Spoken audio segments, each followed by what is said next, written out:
Welcome to another edition of Down South Chillin' with Dave, a few minutes of kicks, giggles, grins and groans, with a decidedly adult flair, mostly fictitious, mostly fun. It's Down South Chillin' with Dave all day.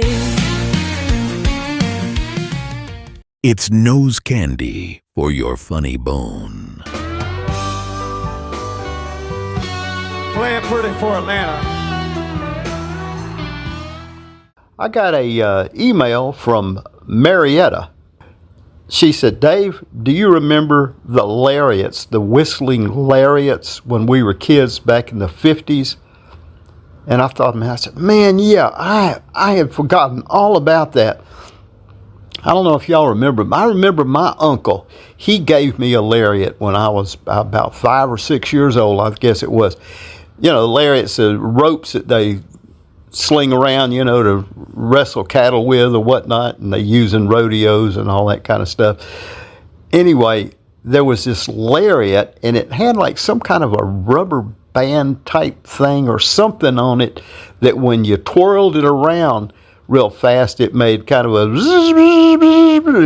just a real neat sound, especially for a 6-year-old boy. I mean, I loved it. I remember I could go around the house swinging that thing, and my mom would say, David, you stop that right now. You're going to hit something and break it. Now, you go outside if you're going to swing that thing around. So, anyway, but I was in the house one day, and I swung that thing around one time too many. Crash, bang. I knocked over a vase, busted it right slap on the kitchen floor. And, yeah, that wasn't the only thing that got busted that day. But anyway, lariats. Yeah, I forgot all about lariats. Wow, they were so neat. And Red Ryder BB gun. You had to have a Red Ryder BB gun. Yeah, man, I tell you what, I remember BB guns and Red Ryder BB guns and all kinds of BB guns and BB pistols. And I thought the neatest thing was a BB gun that had a CO2 cartridge so you didn't have to cock that sucker. But I never had one of those. I just had the regular old pump kind, cock kind, whatever it was. But anyway, a BB gun. But one of my first sad experiences, real sad experiences in life when it came to an animal was I was out in the side yard of my great aunt's house. And I had a BB gun. I'd just gotten it for my birthday or Christmas, I can't remember. But I was out there in the yard just shooting at everything I could find. And I saw a woodpecker up on the side of the tree just pecking away. And I just slung that rifle up and that BB gun, and I just pointed it at him, and I shot, and I hit him. Knocked him graveyard dead right on the ground. I felt so damn bad. Oh man, and I didn't go inside and tell anybody or anything, but I couldn't even bear to go over there and pick the little poor sucker up and throw him out in the weeds or dig a hole and bury him. I just ran away. But anyway, BB guns were fun, but they could be lethal, especially if you're a bird. Time now for Larry. He's up to something. Well, folks, that music you're listening to, you know what that means. It's time for our good friend Larry from Hayhira. Larry, what you got for us this morning, Bubba?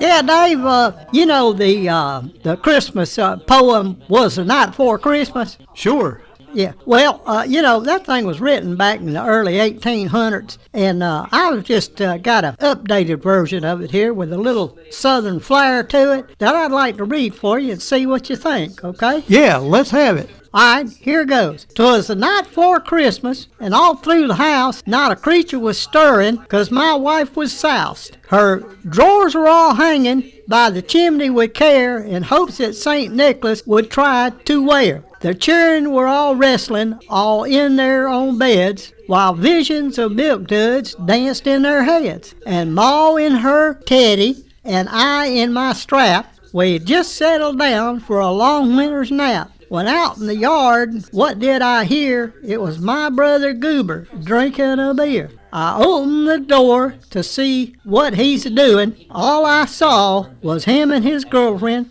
They were just... Whoa, boy, hold on. Hold the show there. Larry. Well, never mind. Anyway, you know what I'm getting at there. All right, I think we get where this is going. I think you need to fine-tune it a little bit. Yeah, I think you're onto something, but you need to fine-tune it a little bit, okay? Yeah, I know I got a lot of work to do on it. I thought I was going to have it finished before I come on the program today, but I had to stop and go take care of old Goober here. Oh, yeah? What happened to Goober? Well, he had gone down to see our stockbroker this morning, and he was getting on the elevator along with this, he said, good-looking woman who was, shall we say, well endowed, like tatas till Tuesday. Woo-wee! And he was staring at him, and she said to him, "Press 1, please," and he did, and he don't remember much after that, Dave. Oh, Larry. Press 1, huh? Okay. Well, I hope he's okay now. Look, you keep working on that poem. You'll get it, all right? All right. Well, Merry Christmas. I'll be talking to you again. Bye. Buckwheat. He just had to go out in the yard and see what old Goober was doing. Yeah, he's a mess. Yeah, I think we can figure out what Goober and his girlfriend were doing, especially if they had been drinking beer. Anyway. Oh, man, Larry from Hayhira, folks. Oh, don't you love him? It's time now for Back in the Day with Dave. Guys, do you remember the term doorknob polisher? What a doorknob polisher was? Well, I always knew the term doorknob polisher as being a gal that you took out on a date, that she wouldn't sit next to you or sit like in the middle between where you were and the passenger side, the door. She'd sit way over by the door. And she'd sit so close, she'd be up against that doorknob, because remember when they had hand cranks for windows and everything, or a doorknob inside, that she'd be polishing that doorknob, rubbing up against it, trying to stay as far away from you as she could. So,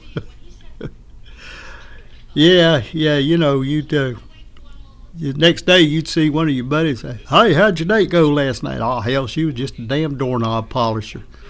She wasn't worth even dating. I ain't going out with her again.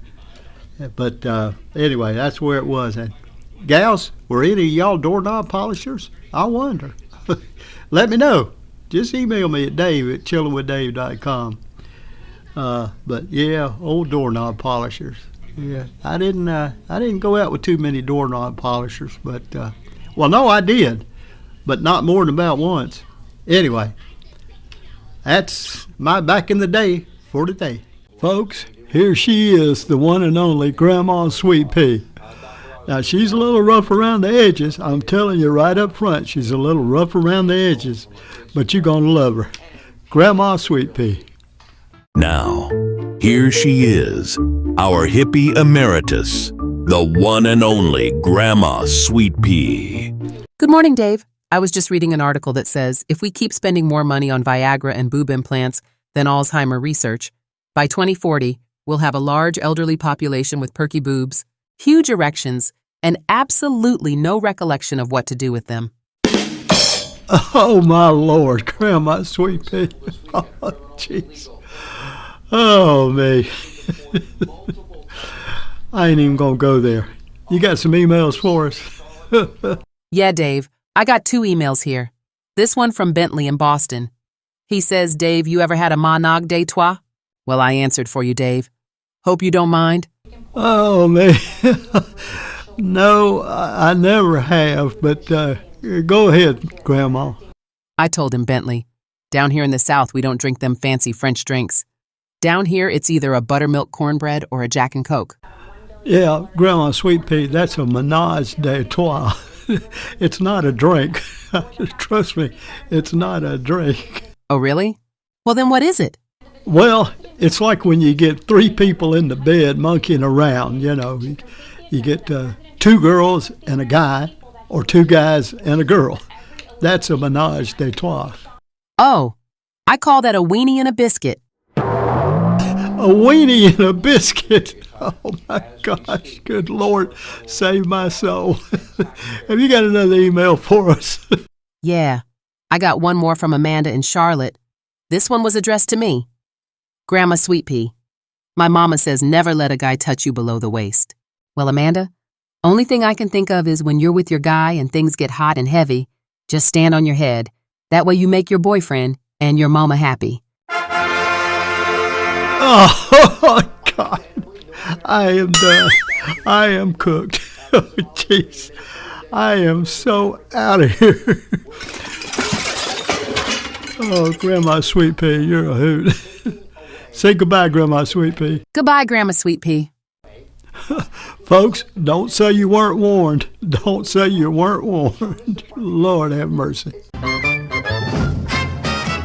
This has been a DACA production.